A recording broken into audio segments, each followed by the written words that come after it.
pessoal, tudo bem? Hoje a gente vai continuar falando da Ásia, mole. Ainda tem coisa para falar dela. A gente vai para mais uma região diferente, dessa vez os tigres asiáticos, e aí eu vou explicar quem são eles, quem são os tigres originais, quem são os antigos, por que eles são reunidos nesse nome e qual é o modelo que eles usaram para o desenvolvimento econômico. Tudo isso na aula de hoje vai ser aquele resumão do capítulo 25. A gente já está indo para os últimos temas do ano, né?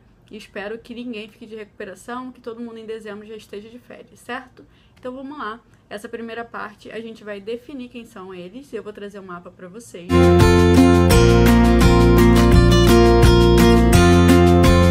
Quais são, um mapa que tem na apostila, e aí vocês podem usar a apostila, quem tiver com ela em mãos, para acompanhar.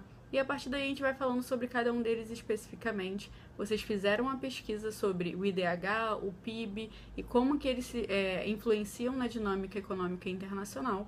E eles são principalmente grandes modelos a se seguir, né, de desenvolvimento em educação, em tecnologia e também como economias emergentes no mundo inteiro. Como em muitos assuntos da geografia, o contexto histórico é muito importante. Então, o contexto histórico de surgimento dos tigres asiáticos é do período da Guerra Fria. Isso vai ser muito importante, né, para a atuação desses países e para o investimento que eles receberam de fora, né? Apesar de toda a estrutura interna criada pelos governos, eles receberam incentivos para seguir pelo modelo capitalista e não serem seduzidos, né, pelo modelo socialista, nem soviético, nem o chinês, que estava ali em ascensão já nesse período da década de 60 e de 70. Além disso, a gente ainda tem o Japão conseguindo estruturar sua economia pós-Segunda Guerra, conseguindo se desenvolver e estabelecer o seu milagre econômico, conseguindo se tornar uma grande potência internacional. Isso tudo foi muito atrativo para que esses países pegassem coisas que deram certo no Japão e aplicassem, né, é claro, com suas características específicas, particulares, aplicassem em seus países e também se desenvolvessem. O caso mais próximo do Japão talvez seja a Coreia do Sul, pela sua estrutura de famílias que vão se tornar grandes empresas como a gente conhece hoje, que é a Samsung ou a Hyundai também, ou Hyundai, não sei qual é a pronúncia correta. Antes deles se desenvolverem, eles eram países agricultores, pequenos territórios, né? Territórios algumas vezes insulares. A Coreia do Sul não é insular, mas dado que a Coreia do Norte ela causa um isolamento em relação ao continente, ela praticamente é uma ilha. Isso é bom a gente frisar. Ela está bem próxima do Japão, ela está bem próxima da China, e a gente vai perceber que as zonas econômicas da China vão se assemelhar também com isso, mas a gente vai ver em outros capítulos.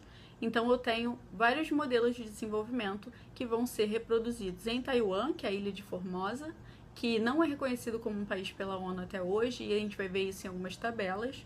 Singapura, né, uma pequena ilha que vai ser totalmente modificada, 95% do seu território é urbano, então a gente vai ter um grande abandono de áreas rurais, e aí ela vai ter que importar, por exemplo, água. Então é uma questão ambiental que a gente precisa rever. A ilha de Hong Kong, que hoje é uma região administrativa da China, então está ligada ao território chinês, porém com leis e organização particulares. A Coreia do Sul, como eu já falei, Taiwan e Singapura. São esses os 4 tigres asiáticos originais. E antes do seu desenvolvimento e se tornarem o que eles são hoje, eles eram grandes países que sobreviviam de agricultura e que não tinham grande influência, né, na geopolítica internacional. E como foi esse desenvolvimento? Então, basicamente, os governos vão aplicar mais ou menos o que o Japão fez. Ele vai desvalorizar suas próprias moedas, vai criar um incentivo, né, para atrair empresas estrangeiras, e no caso da Coreia do Sul, incentivar as grandes famílias, os conglomerados familiares, que são grandes empresas hoje, vão elevar as tarifas de importação, então a galera vai ter que consumir produtos nacionais, vai valorizar, né, a indústria interna, vai realizar investimentos, e aí o Japão também é exemplo, em educação e em desenvolvimento das suas próprias culturas, vai restringir os sindicatos, isso vai facilitar a exploração da mão de obra, é problemático para o trabalhador, mas em economia, nesse caso aí, nessas estruturas, deu certo para o crescimento econômico. Não quer dizer que o trabalhador vive bem nessas áreas, mas que a economia do país segue boa, digamos assim. Além disso, ele vai promover investimentos, esses países vão promover investimentos em infraestrutura, e aí vai desde os transportes, a comunicação e também toda a questão de portos e de conexão com os países vizinhos. A gente está falando da Ásia e especificamente da Bacia do Pacífico ali. E aí, pensando como empresa, né, o que faria uma empresa se atrair para esses locais aí na Ásia? Né, com línguas, se a gente pensar que a maioria das empresas que a gente conhece hoje, as grandes, as multinacionais, são europeias e americanas, no caso estadunidenses, como que você vai se adaptar a uma língua diferente e uma cultura muito diferente da que eles estão acostumados? Enfim, a empresa vai visar sempre o lucro, então ela vai pensar em diminuir o máximo o seu custo de produção e ganhar muito mais dinheiro em cima disso. Então, você tem que investir em estrutura para essa empresa se sentir atraída, tem que reduzir os impostos e tem que oferecer uma grande mão de obra, né, um grande volume de mão de obra, e que essa mão de obra seja barata, que tenha um custo baixo. Além disso, algumas leis ambientais são muito frágeis nesses países, então isso atrai mais ainda, porque você não vai ter esse gasto, né? A empresa não vai pensar que precisa preservar a natureza ou ter ações ambientais para que mantenha seu lucro. Isso vai ser atrativo.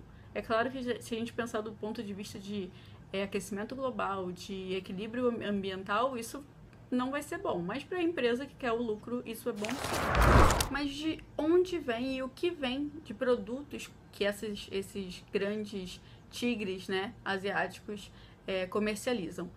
Um pouco antes, né, muita coisa que a gente comprava de eletrônicos, até esses brinquedos mais baratos, vinham de Taiwan. Na minha época, digamos assim. Hoje, na época de vocês, geralmente vem do Vietnã, vem das Filipinas, vem da Malásia. Então a gente está mudando. A gente saiu de um grupo original de tigres asiáticos para uns novos tigres asiáticos. A Malásia se enquadra, as Filipinas também. Taiwan já é um original. Mas se a gente pensar nisso, que produtos são esses? Primeiro, eram produtos muito baratos, né, no comecinho. Eram produtos de têxteis, né, no caso tecidos e tudo mais. E brinquedos, de modo geral, eletrônicos, pequenos eletrônicos. Depois, com o tempo, né, com os investimentos internos que esses países efetuaram, eles conseguiram desenvolver tecnologia. Então, hoje, por exemplo, a Coreia do Sul, ela é uma grande exportadora de produtos tecnológicos com muito valor agregado. Isso sustenta o crescimento econômico da Coreia e mantém ela como um dos países aí bem-sucedidos na economia internacional, com uma boa influência também. Além disso, se a gente pensar que há investimentos culturais, o fenômeno do K-pop, por exemplo, é uma grande consequência de investimentos em cultura, em valorização da cultura, apesar de grande parte dessas músicas que fazem mais sucesso aqui no Ocidente, né, sejam cantadas em inglês, mas isso também mostra o hibridismo que a gente encontra no mundo globalizado em relação à cultura. Então, mesmo sendo orientais, com escritas e mesmo aparências diferentes, eles conseguiram se inserir no mercado global, né, de cultura e também nesse mercado internacional de tecnologia. A Coreia do Sul realmente é um país a se dar destaque. Mas se deu certo, por que todo mundo não copiou, né? Por que o Brasil não virou, não fez a mesma coisa que esses países e alcançou um sucesso econômico? A gente tem sempre que lembrar que o Brasil é um dos países mais ricos do mundo, então economicamente ele é importante, ele é um dos maiores exportadores de vários alimentos e de carne, por exemplo, bovino e de aves também. Então a gente tem sim um país que atua na geopolítica e que é rico, porém ele não é nesse modelo de desenvolvimento. O crescimento econômico brasileiro não vai ser no modelo que eles escolheram. E qual modelo é esse? Esse modelo é plataforma de exportação. Como assim que é uma plataforma de exportação? Então você vai basear toda a sua economia em exportar produtos. O Brasil faz isso? Faz. O Brasil é um grande país exportador. Só que o Brasil também investe muito na indústria nacional, no desenvolvimento interno, e a mão de obra brasileira ela não é tão barata. A reforma trabalhista que foi projetada e avaliada e aprovada recentemente, ela vai baratear o custo da mão de obra. Isso tenderia a atrair mais empresas, porém a grande ebulição política e grandes problemas políticos e de governos no Brasil atrapalha esse modelo. Não é bom para o trabalhador, não é bom para a classe mais pobre, porém, para uma empresa explorar esse trabalhador seria muito atrativo que ele não tivesse muitos direitos. Isso é uma questão que a gente sempre tem que estar de olho. Além disso, você vai focar tanto nesse mercado externo, mas vai também tentar investir internamente para o seu desenvolvimento. Um grande exemplo na América do Sul, hoje, de plataforma de exportação é o Peru, né, um país sul-americano que adotou esse modelo de exportação até por causa da sua conexão com o mar e com o Pacífico, conectando também o mercado asiático, que é bastante aquecido atualmente. Com isso tudo, né, com todos esses investimentos dos tigres asiáticos originais e dos novos tigres, a gente vai ter um aumento do índice de desenvolvimento humano desses países. É claro que os novos tigres estão engatinhando ainda nesse processo, mas se a gente olhar para Singapura, que tem um índice de alfabetização, é um país considerado muito disciplinado, como a Coreia do Sul também tem um bom índice educacional e de renda per capita. Para saber o que é o IDH, é sempre bom lembrar que é um índice que vai ser calculado através de expectativa de vida, de renda por pessoa, e aí não é uma renda que como ela está distribuída, mas como ela deveria estar, e também acesso à educação. Então, esses países eles vão proporcionar, em sua maioria, acesso à educação de uma forma positiva, além de uma alta expectativa de vida que está tudo relacionado com a saúde. A saúde pública funciona ou a saúde privada, que está acessível para as pessoas, né, para os habitantes. O IDH, então, geralmente é de médio para alto. Não quer dizer que não exista desigualdades ou problemas sociais e educacionais e tudo mais nesses países. Existe sim, porém o crescimento econômico acaba sendo visto, né, de uma forma mais positiva e essa parte fica sendo um pouco deixada de lado, mesmo com todas as questões trabalhistas que eu já falei para vocês.